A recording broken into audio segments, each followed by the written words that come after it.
ahead, Justin. Tell us about Underworld now that we've moved right off from your question that I got wrong.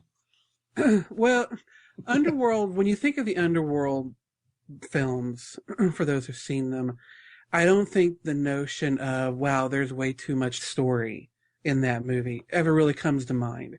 Because usually the stories are kind of threadbare and there's just enough there to hang, all the shooting and the action on.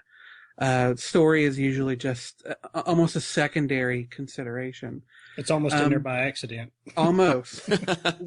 Strangely enough, though, with Underworld Awakening, I felt like there was way too much story that they tried to cram into this movie. And the opening, I'd have to say, opening 10 minutes or so are really just preamble talking about what happened after the second film, because of course the third film was a prequel. What happened after the second film and humanity learning about the lichens and the vampires, waging this war to kill them all off, and how so that drove these creatures kind of back into the shadows and underground. And of course, during this battle, Selena, who Kate Beckinsale plays, Celine, her character, and I don't remember the name of the guy that she fell in love with, but he was played by Speedman. Michael Corvus. Anyway, Michael Corvus, exactly. They give a lot of these bullet points to you really, really fast. All the shooting is done really, really quick. And so you spend like 10 or 15 minutes getting just bam, bam, bam, bam. This happened, this happened, this happened, this happened. And then it kind of stops for a little while. And then it picks up again. But when it picks up, I really felt like everything you guys just rushed through could have been a really cool film. Mm-hmm. It could have been almost a 28 days later kind of, or 28 weeks later kind of story where, you're really showing what happens to, what happens when two warring factions are suddenly set upon by an even greater danger. Mm-hmm. Do you join together? Do you just forget your animosities and go your separate ways? What are all the things that happen? Well, they truncate that all down into 10 or 15 minutes. And then they move on with a story that, while it's okay, I didn't feel like it was really nearly as interesting as all the stuff they glossed over.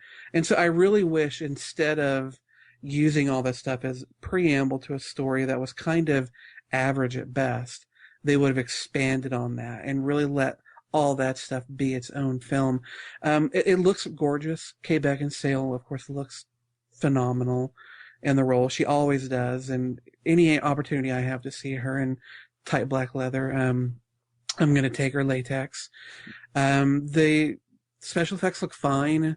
All in all, if I had to rate it out of 1 out of 10, I'd probably give it a 6, maybe a 5. I'd probably go 5, $5.50. Okay. It's an okay movie.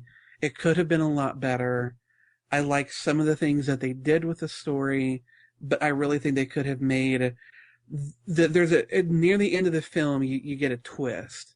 And I feel like that twist would have been more powerful if we had seen a lot of the things that occurred before this movie really before its story started.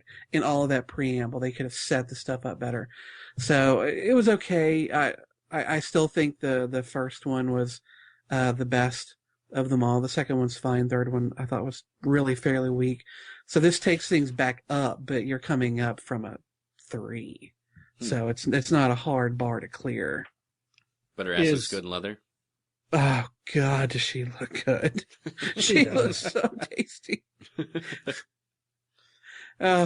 She's worth watching, but that if it was just the camera following her ass the entire movie, I'd probably give it an 8 or a 9. Brian, you said something you wanted to add? Yeah, is Michael Sheen? Is he in it? He played one of the Lycans. No, unfortunately, he's nowhere to be seen. And there's a lot of characters that I think could have been in this that they're not. And Speedman, I'm not even sure if he was actually in it or if they just computer graphicked his face from the earlier films onto whoever played his role for all of about 5 seconds.